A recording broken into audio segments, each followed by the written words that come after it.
Good morning students. Biology की इस class में आज हम पढ़ेंगे फर्टिलाइजेशन के बारे में। कल की क्लास में हमने पढ़ा था कि ओव्यूल में एम्ब्रियो साइट का निर्माण कैसे होता है। उससे पहले बताया था पॉलन ग्रेन्स कैसे बनते हैं। वही पॉलन ग्रेन्स और वही एम्ब्रियो साइट, इन्हीं दोनों के बीच में फर्टिलाइजेशन की क्रिया होती है, जिसे निषेचन कहते हैं। मोस्ट इंपोर्टेंट क्वेश्चन है एग्जाम में आता है कि फर्टिलाइजेशन किसे कहते हैं और इसकी प्रोसेस क्या है। पहले हमने देखा था कि जो पॉलन ग्रेन्स थे उनमें जर्मिनेशन होता है।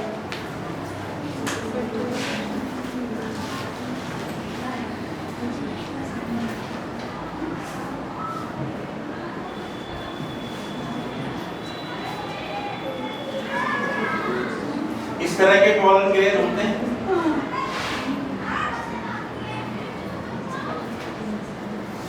और जब इनमें जर्मिनेशन होता है तो इनसे एक ट्यूब निकलती है।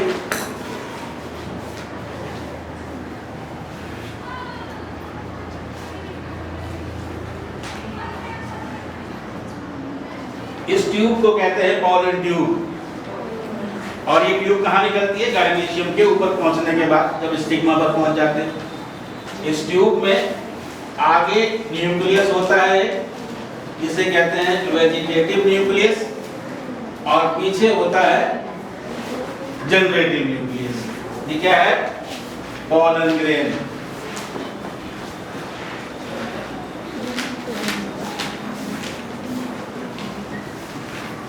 और ये है पॉलन ट्यूब।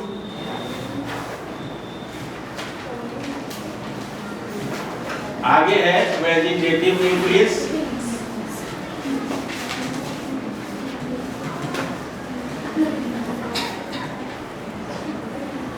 और यहां पर है ये जनरेटिव न्यूक्लियस।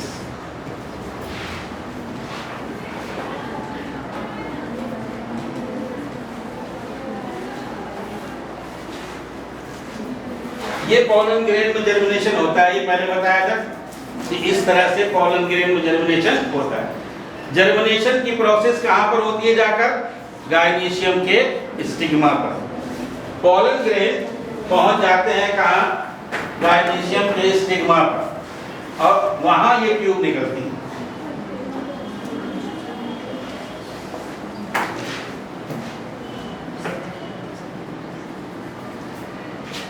ये है गायनीशियम।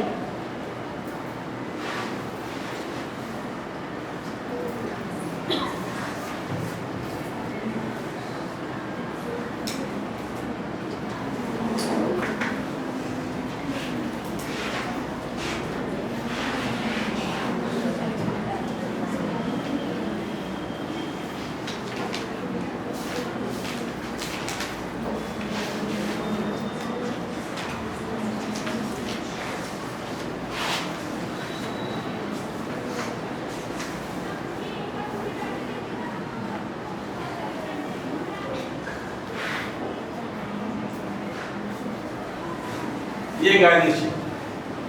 गायनीशियम के ये भाग क्या कहलाता है? स्टिग्मा।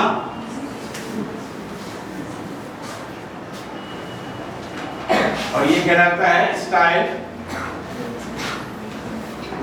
और ये भाग कहलाता है ओवरी, अंडाशय। और इस ओवरी के अंदर पाए जाते हैं ओव्यूल, जिसे हम कहते हैं बीजांड। इस तरह का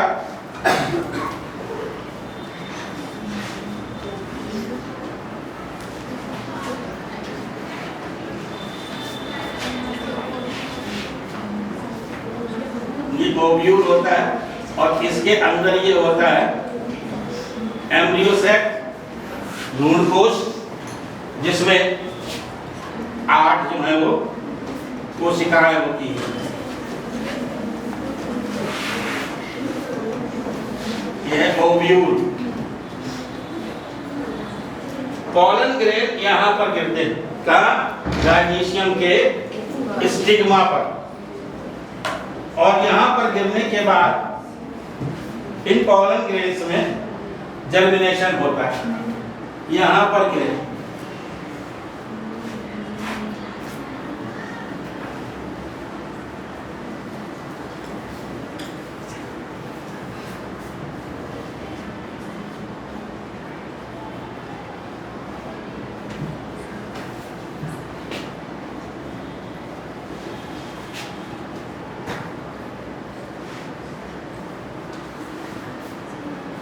ये पॉलन ग्रेन है, इनसे निकलती है पॉलन ट्यूब ये ऐसे,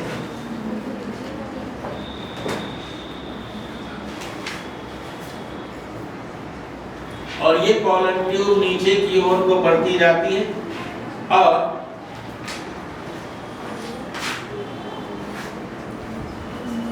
इस माइक्रोपाइल से होकर ओव्यूल में प्रवेश कर जाती है।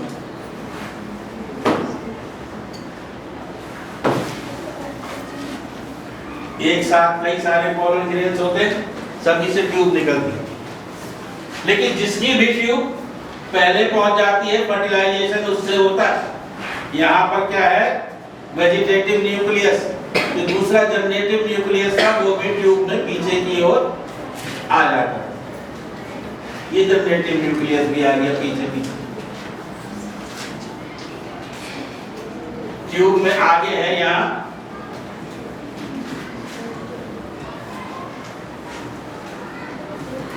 वेजिटेटिव न्यूक्लियस और ये है जनरेटिव न्यूक्लियस।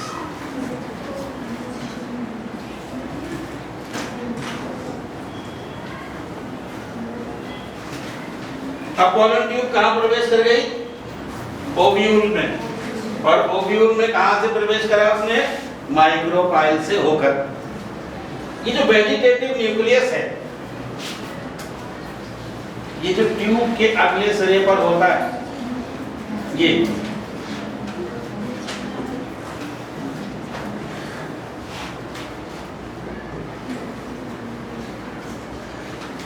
वेजिटेटिव न्यूक्लियस, इससे कुछ एंजाइम्स निकलते हैं और ये एंजाइम ऐसे फैलते रहते हैं आगे को, जिससे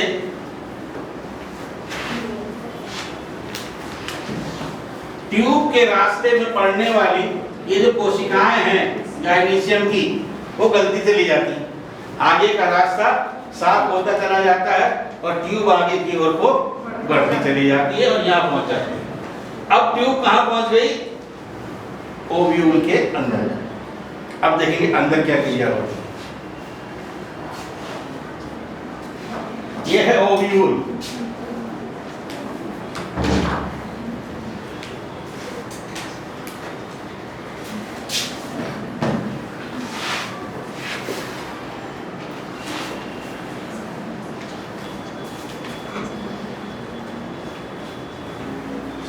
ओव्यूल में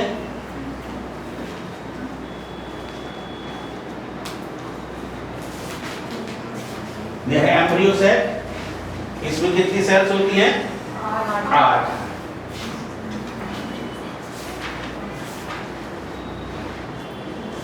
तीन इधर होती,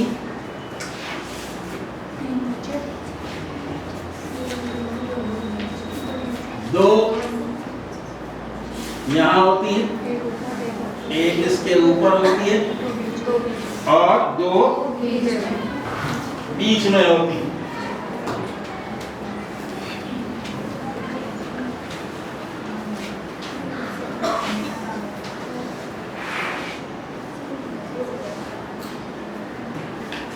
इनके नाम तो पता ही है पहले से। वो ऊपर वाली क्या है, एंटीपोडल सेल्स, ये वाली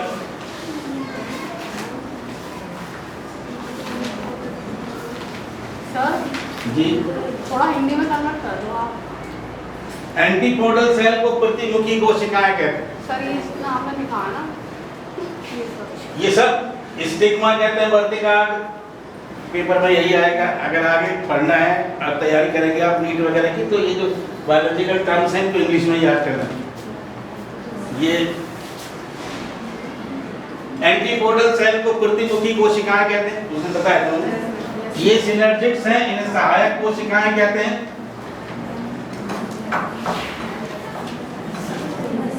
इन्हें सहायक कोशिकाएं कहते हैं। ये है ओवम, इसे अंडक कहते हैं, और ये है सेकेंडरी न्यूक्लियस।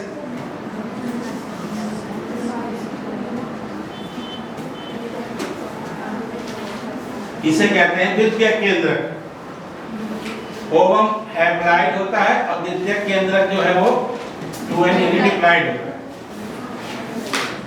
पोलन ट्यूब यहां से आती है ऐसे,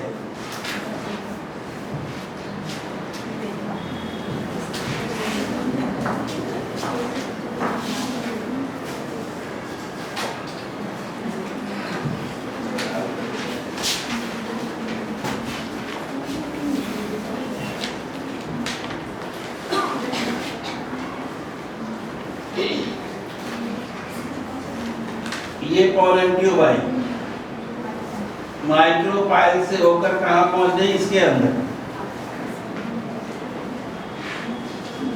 ये जो वेजिटेटिव न्यूक्लियस था यहाँ पर, ये अब खत्म हो जाता है। इसका काम ट्यूब को इसके अंदर पहुंचाने का होता है। एम्ब्रियो सैक के वर्धी केंद्रक कहते हैं वेजिटेटिव न्यूक्लियस। ये नष्ट हो जाता है।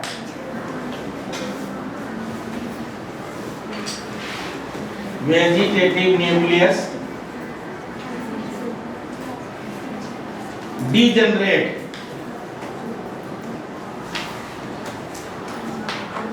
डीजनरेट माने नष्ट होना। अब बचते हैं पीछे क्या था, जनरेटिव न्यूक्लियस। ये जनरेटिव न्यूक्लियस टूटकर दो भागों में बन जाता है। ये पीछे वाला जनरेटिव न्यूक्लियस दो भागों में टूट जाता है। इन्हें कहते हैं मेल गैमीट। आगे वाला कहलाता है फर्स्ट मेल गैमीट और पीछे वाला कहलाता है सेकंड मेल गैमीट।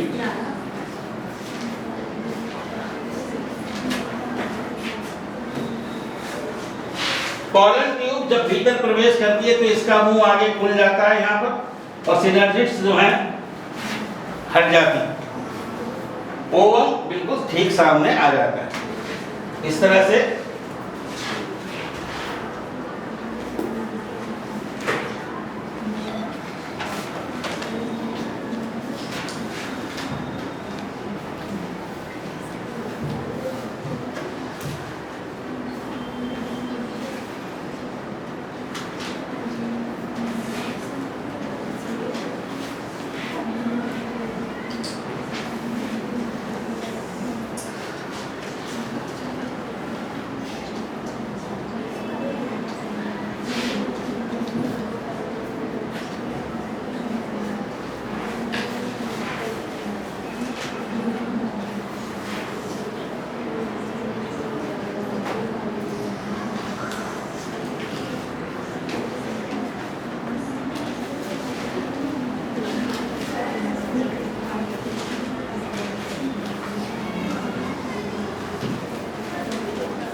ये पोलन ट्यूब जाकर खुल गई कहाँ, एम्ब्रियो सैक।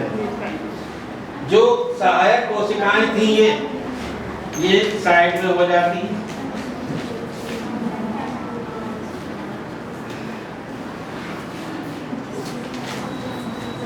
दोनों अलग अलग हो गई। जो ओवम था वो ये आ गया, ये वाला ये आ गया, ठीक है। बीच में क्या है, सेकेंडरी न्यूक्लियस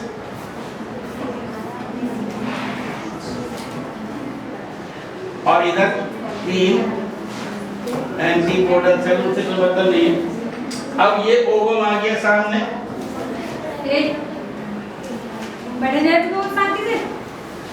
जो मेल गैमीट बने थे पहले वाला फर्स्ट मेल गैमीट जो आगे, वो यहां से आगे को बढ़ता हुआ आता है ट्यूब में से और सीधा आकर इससे मिल जाता है,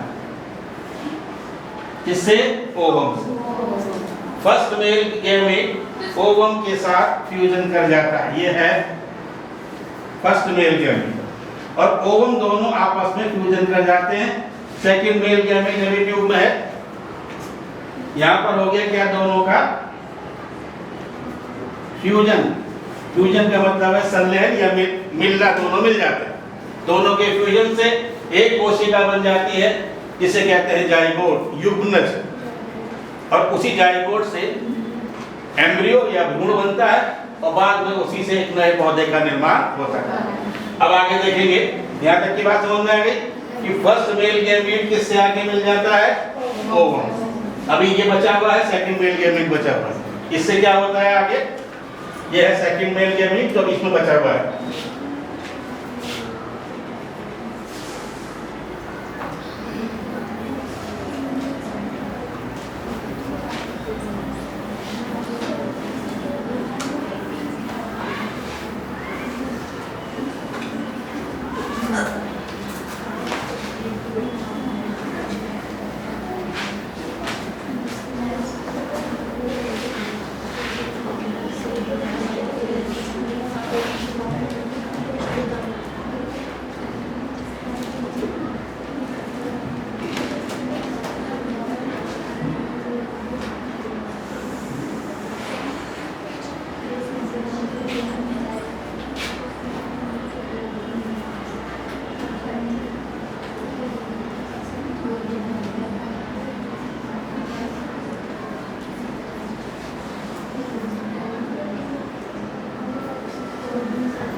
फर्स्ट मेल गैमीट और ओवम का फ्यूजन हो गया और दोनों के फ्यूजन से एक कोशिका बन जाती है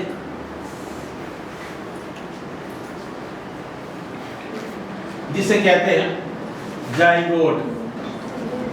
ये कोशिका बन गई जाइगोट, जिसे युग्मनज कहते हैं।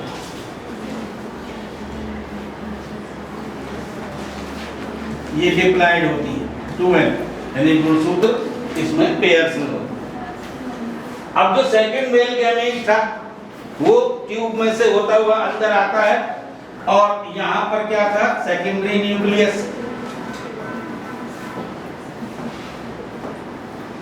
ये सेकंड मेल गैमीट आकर इससे फ्यूजन कर जाता है, ये इससे मिल जाता है। ये है सेकेंडरी न्यूक्लियस, द्वितीयक केंद्रक। ये पहले से डिप्लॉइड और ये क्या मिल गया आके इससे? Second male gamete.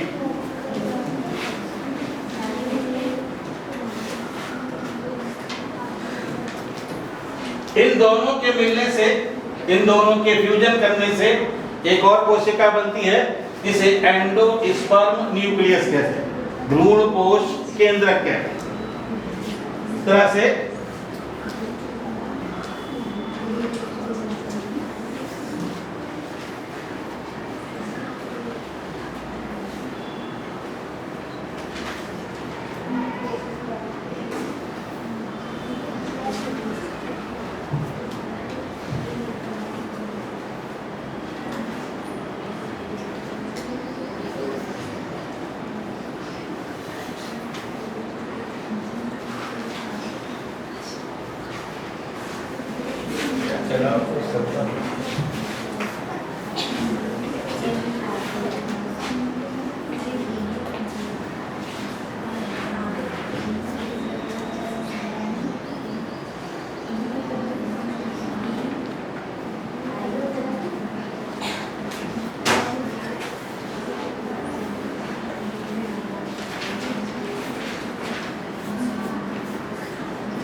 पहली बार निषेचन होने से क्या बन गया था जाइगोट, ये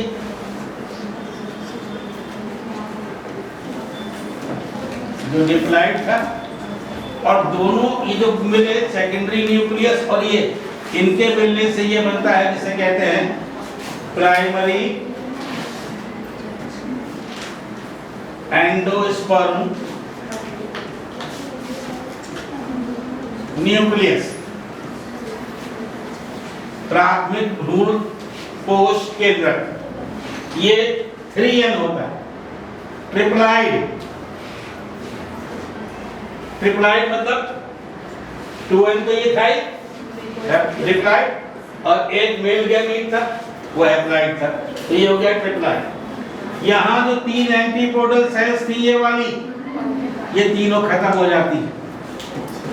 यहाँ जो 2 सिनर्जिड्स थी ये भी खत्म हो जाती। अब केवल 2 चीजें बची रहती हैं, एक क्या जाइगोट जिसे युग्नस कहते हैं, और एक प्राइमरी एंडोस्पर्म न्यूक्लियस, ठीक है ना। इससे बनता है एम्ब्रियो। एम्ब्रियो कहते हैं भ्रूण,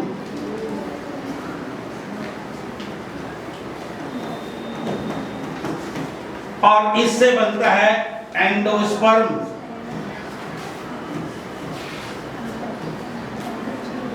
इसे कहते हैं भ्रूण कोश।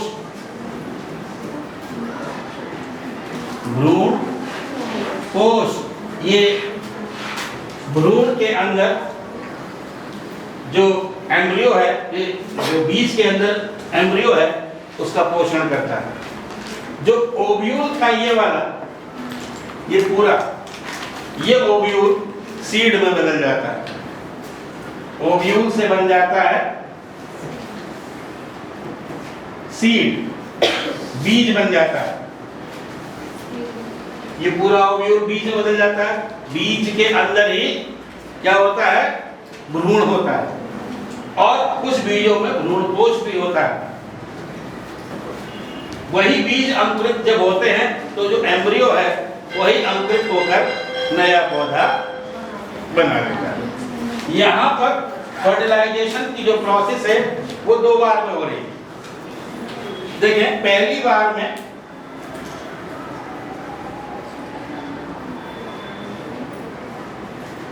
फर्स्ट मेल गैमीट, ये हैप्लॉइड है, प्लस ओवम, ये दोनों आपस में फ्यूजन करते हैं और बनाते हैं जाइगोट। ये डिप्लॉइड होता है। दूसरी बार में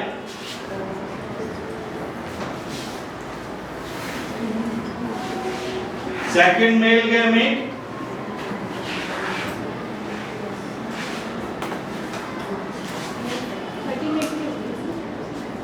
प्लस सेकेंडरी न्यूक्लियस,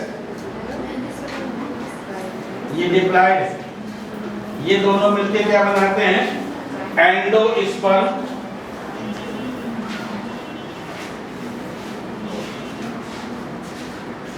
न्यूक्लियस। ये ट्रिप्लॉइड होता है। तो फर्टिलाइजेशन की प्रोसेस यहां पर 2 बार होती। पहली बार में ये वाली, और दूसरी बार में ये वाला। 2 बार फर्टिलाइजेशन हुआ, पहली बार फर्स्ट मेल गैमीट से और दूसरी बार सेकंड मेल गैमीट से। इसलिए इसे कहा जाता है डबल फर्टिलाइजेशन। डबल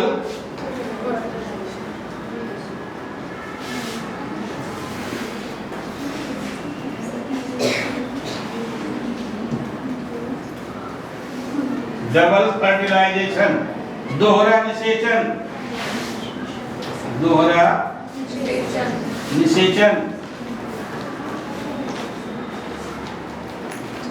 नवासिन नाम के वैज्ञानिक ने सर्वप्रथम लिलियम नाम के पौधे में इस डबल फर्टिलाइजेशन की खोज की थी।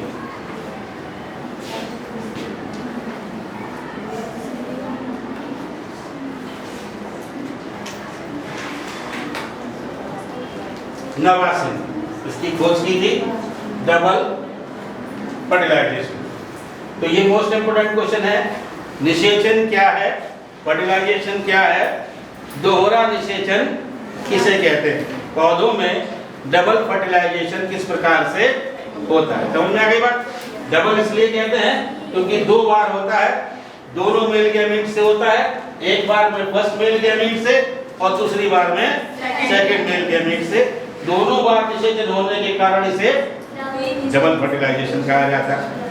अब आगे आएगा कि जब फर्टिलाइजेशन के बाद ये तो बन गए, 2 चीजें बन गई, बाकी सब खत्म हो गए। अब इनसे क्या होता है आगे? इससे बनेगा एम्ब्रियो, एम्ब्रियो कहते हैं भ्रूण, और उससे बनेगा एंडोस्पर्म।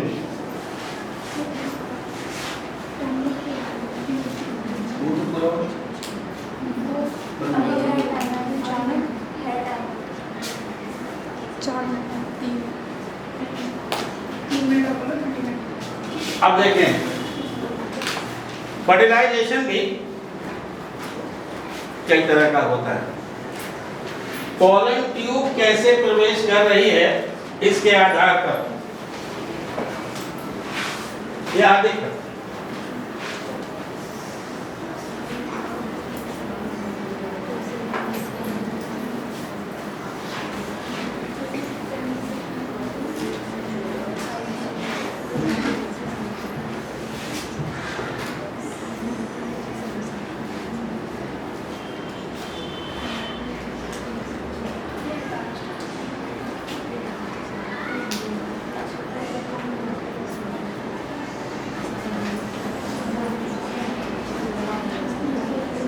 ये ओव्यूल,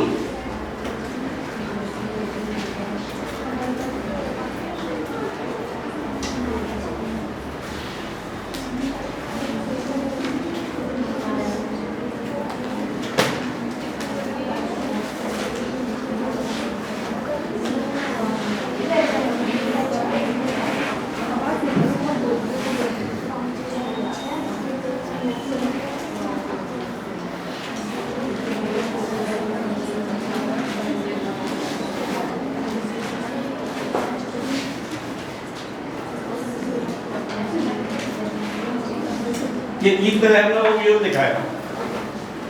पहले वाले में देखें पॉलन ट्यूब यहां से आ रही है,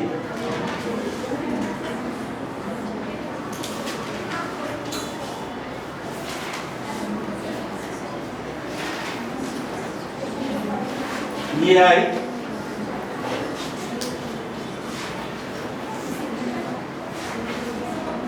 यहां से प्रवेश कर गई। कहां से गई? माइक्रोपाइल से। ओव्यूल के ये भाग क्या है? माइक्रोपाइल। और इन्हें क्या कहते हैं? इंट्यूबेंट्स, आवरण। बाहर वालों क्या कहते हैं? आवरण। कहां से गई? ये छेद कौन सा है? माइक्रोपाइल। माइक्रोपाइल बीजांड द्वार। क्या है? बीजांड द्वार। तो पॉलन ट्यूब ने कहां से प्रवेश किया? बीजांड द्वार से होकर। बीजांड द्वार क्या है? एक पोर है, पोर माने छेद है। पॉलन ट्यूब कहां से जा रही है? छेद से होकर, इसलिए इसे इस प्रकार के फर्टिलाइजेशन को कहते हैं पोरोगैमिक। पोरोगैमिक फर्टिलाइजेशन।